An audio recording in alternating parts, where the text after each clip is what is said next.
भारत के पहाड़ी राज्यों में लगातार हो रही बारिश के बाद उत्तर प्रदेश सहित कई राज्यों के जिले बाढ़ की चपेट में हैं। ऐसे में हमेशा की तरह एनडीआरएफ की जो जिम्मेदारी है वो बढ़ जाती है और एनडीआरएफ पूरी तरह से मुस्तैद है। इस समय हम मौजूद हैं वाराणसी के एनडीआरएफ यूनिट कार्यालय पर। वहां पर हम बात करेंगे, हमारे साथ डीआईजी साहब मनोज कुमार समाज जुड़े हैं, हम उनसे बात करेंगे। सर, क्या कुछ तैयारियां हैं? इस यूनिट पर तकरीबन 90 से अधिक उत्तर प्रदेश और अन्य राज्यों के जिलों की जिम्मेदारी होती है, क्या कुछ तैयारियां हैं? जैसा कि आपने स्वयं कहा कि उत्तर प्रदेश में जो 75 ज़िले हैं उनमें से 42 ज़िलों की जिम्मेवारी हमारी यूनिट की है। साथ ही मध्य प्रदेश के 55 ज़िलों में से 50 ज़िलों की जिम्मेवारी हमारे पास है। और हर वर्ष की भांति हमको पता होता है कि मानसून कब आ रहा है, तो मानसून के पूर्व में ही हम सारे जो हमारे पास मैन पावर उपलब्ध है उनके अंदर जितनी भी उनकी टेक्निक्स हैं उसको फिर से हम उनका रिव्यू करते हैं, उनका टेस्ट लेते हैं और उनकी स्पेशल ट्रेनिंग कराई जाती है।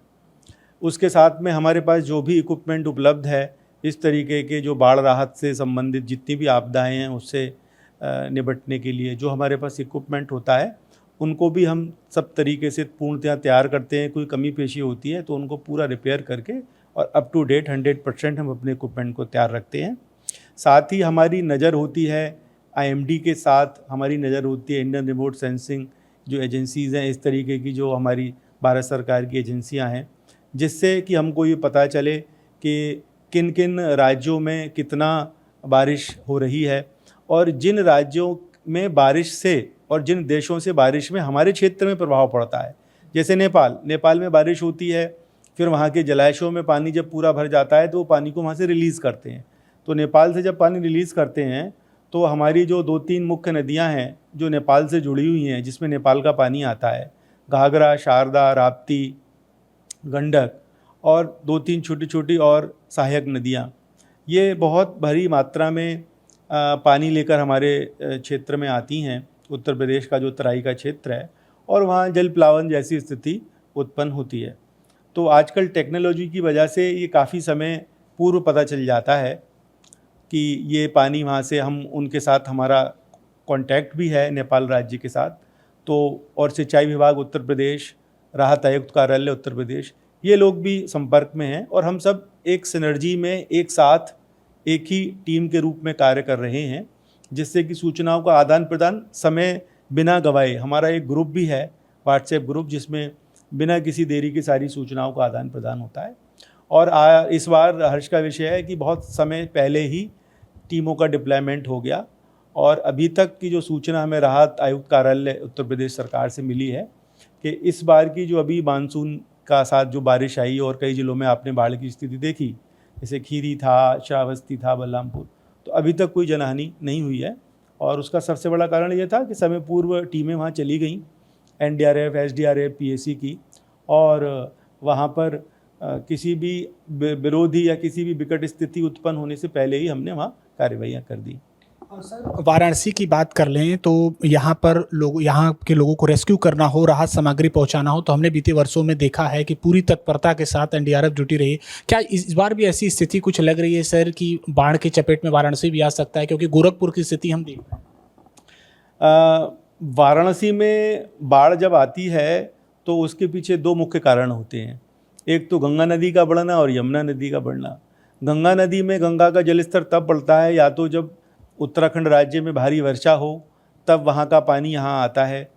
और कुछ जो सहायक नदियाँ हैं गंगा की, उसमें मुख्य नदी तो रामगंगा है। अगर उस क्षेत्र से जो कालागढ़ में रिजर्वायर है रामगंगा नदी पे, या तो वहाँ से पानी रिलीज़ होता है तो गंगा का जलस्तर बढ़ता है। दूसरी जो मुख्य नदी है जो वाराणसी में आती है वो है यमुना, यानी यमुना प्रयागराज में मिल जाती है गंगा में और फिर गंगा बनकर वाराणसी में आती है। तो आपको ये शायद जानकारी नहीं होगी, नहीं है तो मैं बता देता हूँ कि यमुना में मध्य प्रदेश की 3 या 4 जो मुख्य सहायक नदियाँ हैं उनका पानी यमुना में आता है उत्तर प्रदेश में, जिसमें चंबल है, सिंध है, केन है और बेतवा। ये जब मध्य प्रदेश के पठारी इलाके में जब ज़्यादा वर्षा होती है तो उधर से पानी यमुना में आता है, और जब यमुना में पानी आता है तो वो प्रयागराज में पानी आ जाता है और वही फिर गंगा यमुना संगम से गंगा बनकर वाराणसी आती हैं। तो अगर मध्य प्रदेश के पठारी क्षेत्र में बारिश होती है तब भी यहाँ पानी बढ़ता है, और गंगा जहाँ से आती हैं उत्तराखंड से, अगर वहाँ पानी बरसात ज़्यादा होती है तब भी यहाँ पानी बढ़ता है, और कभी दोनों तरफ बारिश हो गई तब बाढ़ की स्थिति उत्पन्न होने का ज़्यादा अंदेशा रहता है। हम जितनी भी एजेंसियां हैं, जिला प्रशासन है, और इससे इस बाढ़ की आपदा से लड़ने के लिए जितनी भी एजेंसियां हैं सबके साथ तालमेल में हैं। माननीय मुख्यमंत्री जी ने और हमारे एनडीआरएफ हेडक्वार्टर लेवल पर बाढ़ से पूर्व ही सारी तैयारियों की समीक्षा की गई और उचित दिशा निर्देश दिए गए। सारी एजेंसियां, केंद्र सरकार, राज्य सरकार पूरा आपस में तालमेल के साथ तैयार हैं, और आपके माध्यम से विश्वास दिलाना चाहते हैं कि काशीवासियों को किसी भी तरीके की चिंता करने की आवश्यकता नहीं है।